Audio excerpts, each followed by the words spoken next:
I think a good laugh does us something. Well, the Bible said laughter doeth good like a medicine, you know, so maybe that's why I live so long.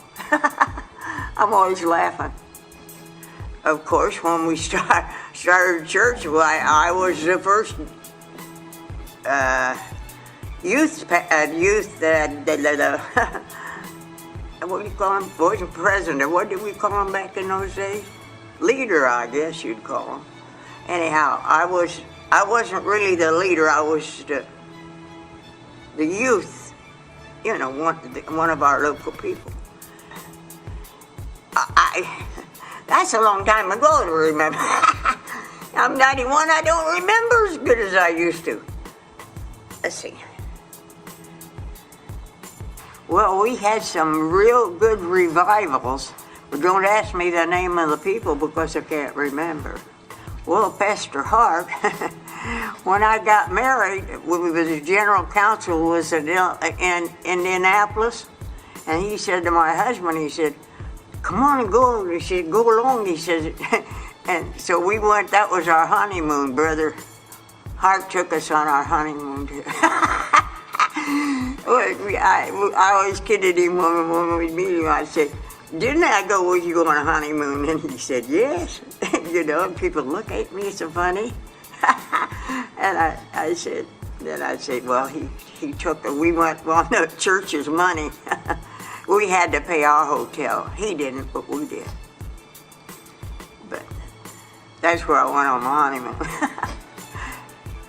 I got some good ones. Well, let me see.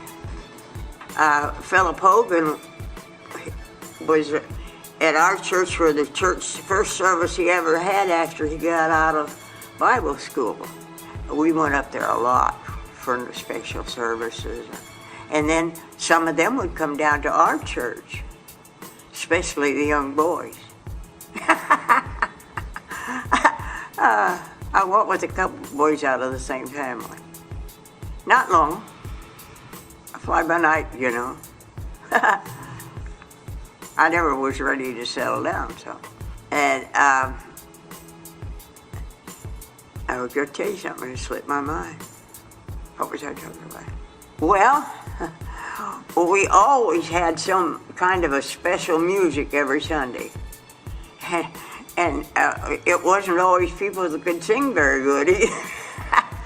We had several in the church who were nice singers, but we had some that sang, but it came from their heart. And I'll have to tell you this, it was cute. One of the little men that got saved in the chicken yard, he got him a guitar in the middle of the week, and on Sunday he brought to church to play.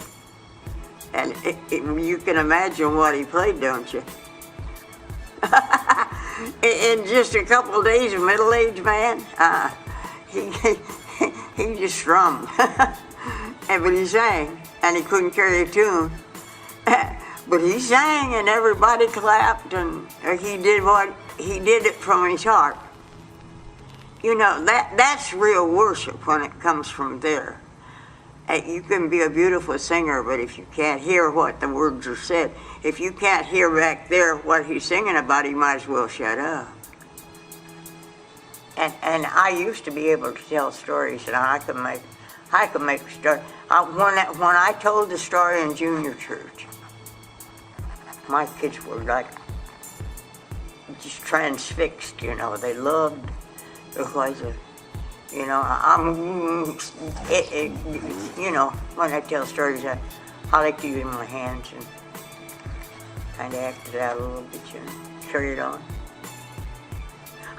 I can remember one lady said to me, "I like to get down by you." She said, "Boy, you just talk to the Lord like you talk to me." Well, I said, "Well, isn't that the way you're supposed to pray?" Silly. I bet he sings sometimes. Boy, I created a doozy there. Well, Brother Sappington was preaching, and he liked to preach good and loud, and he used his hands, and he moved around. He walked all over. Now, he didn't go so far, but he, you know, walked around and when he was preaching. And more fervor he got, the louder he got. And then he was going to say something real loud. And he opened his mouth like to say glory or something like that, or hallelujah, where you open your mouth. And his false teeth went out of his mouth, and he went like that and caught him. Well, you can imagine what happened to the congregation. It wasn't a standing ovation, but it sure was a standing laugh, I'll tell you that. And Brother Sabine just got up and stood up, and he says, "Will everybody stand up?" He was the only one that wasn't laughing. I guess it wasn't funny to him. And he dismissed the church. The sermon ended right then. You know, there's just something about when you get people to laugh, it opens them up. It opens up. They'll open up. If you can get them to laughing, then you can talk to them, because they'll say something back to you. But if you can't get them to laugh, you might as well walk away. And I think that God really expects us to be there. The disciples followed him wherever he went. They were right on his trail. Even Judas. I don't want to be a Judas.